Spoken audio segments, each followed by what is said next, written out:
Assalamualaikum warahmatullahi taala wabarakatuh. maa ngi leen di siyaare seen taalibe seen ndongo Seydina Jibril Kawsara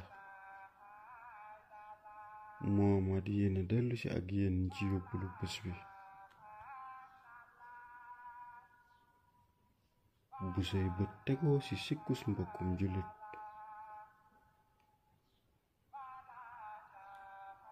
na nga daldi gaaw teggi say bët te moytu ca xalaat mbaa wax lu ca jëm.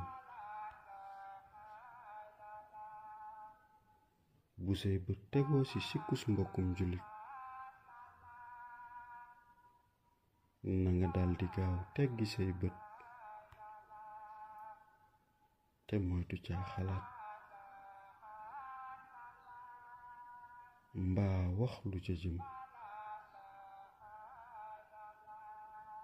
ñu ngi ko toxalee nag ci téere bu naan Majmahun Nurayni.